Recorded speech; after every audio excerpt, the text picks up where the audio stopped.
북러 정상회담을 하루 앞두고 김정은 위원장이 오늘 오후 블라디보스토크에 도착할 것으로 보입니다. 회담장이 마련된 블라디보스토크는 막바지 회담 준비로 분주한 상황입니다. 현재 나가 있는 취재기자 연결합니다. 김지선 기자. 네, 블라디보스토크역에 나와 있습니다. 자, 이 북한도 김정은 위원장의 출발 소식을 발표했죠?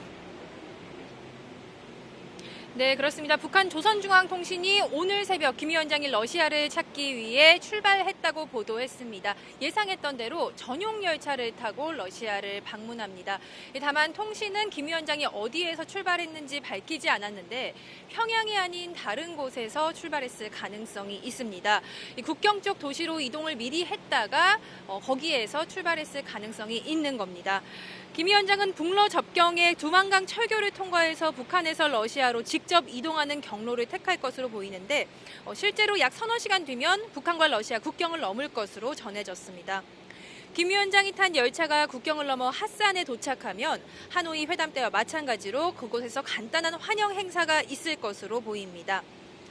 이번 김 위원장의 방럭길에는 김평의 당 부위원장을 비롯해서 경제를 담당하는 오수용 당 부위원장, 리영길 총참모장과 리용호 외무상과 최선희 부상이 동행했습니다. 러시아 정부 관계자들이 마중을 나가 김 위원장 일행을 환영하고 함께 블라디보스토크까지 이동할 가능성이 있습니다. 네, 김 위원장은 오늘 오후에 블라디보스토크 역에 도착할 것으로 보인다고요? 네, 러시아 핫산에서 블라디보스토크까지는 248km입니다. 오전에 핫산을 출발하면 오후에는 이곳 블라디보스토크 역에 들어올 것으로 보입니다. 오늘 오후 3시부터 이곳 역 플랫폼이 통제된다는 현지 언론의 보도가 있었습니다. 이로부터 약 한두 시간쯤 후인 4, 5시, 우리 시각으로는 서너 시쯤 김 위원장이 도착할 것으로 예상됩니다. 오늘 아침부터 이곳 역사와 주차장 차량 진입이 통제되는 모습입니다. 현재 교통경찰이 곳곳에 배치돼서 역사 내 차량 진입을 통제하고 있습니다. 김 위원장이 블라디보스토크 역에 도착하면 간단한 환영 의식이 있을 텐데요. 현재 푸틴 대통령이 블라디보스토크에 없기 때문에 부총리급인 극동광구 대통령 정권 대표가 이들 일행을 맞이할 가능성이 커 보입니다. 이후 김 위원장은 대기하고 있던 전용차에 올라 곧바로 회담장이 있는 극동연방대학교로 향할 것으로 보입니다. 김 위원장의 숙소도 캠퍼스 내에 있는 호텔이 예상되는데 호텔 건물에서는 어제 하루 종일 북한 관계자들이 바쁘게 움직이는 모습이었습니다. 자, 이 정상회담이 내일인데 푸틴 대통령은 그러면 언제쯤 그곳에 오게 될까요? 네, 푸틴 대통령은 현재 모스크바 서쪽에 있는 상트페테르부르크를 방문하고 있습니다.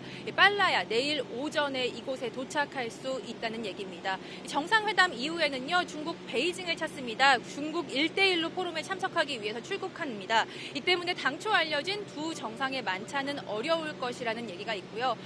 방금 말씀드린 정권 대표와의 만찬이 있을 수는 있어 보입니다. 이보다는 내일 정상회담이 끝나고 두 정상이 함께 오찬을 할 가능성이 큰 것으로 전해집니다. 김 위원장은 정상회담이 끝나고 오후에 시내를 둘러보고 경제 시찰에 나설 것으로 보입니다. 지난 2002년 아버지 김정일 국방위원장이 둘러봤던 제빵공장이나 식당 가운데 한 곳을 둘러볼 수 있다는 관측도 나옵니다. 특히 집사로 불리는 김창선 국무위원회 부장이 둘러본 태평양 함대 사령부나 우유, 초콜릿 공장, 또 회담장에서 가까운 연해주 해양관 등이 후보지로 거론되는데요. 베트남 방문 때와 마찬가지로 김 위원장이 직접 가지 않고 수행단이 대신 둘러볼 가능성도 있습니다. 김 위원장이 극동연방대학 안에 머무는 동안 블라디보스토크에 나와 있는 북한 유학생들을 만나서 격려할 가능성도 작지 않은 것으로 전해졌습니다. 지금까지 블라디보스토크 역에서 YTN 김지선입니다.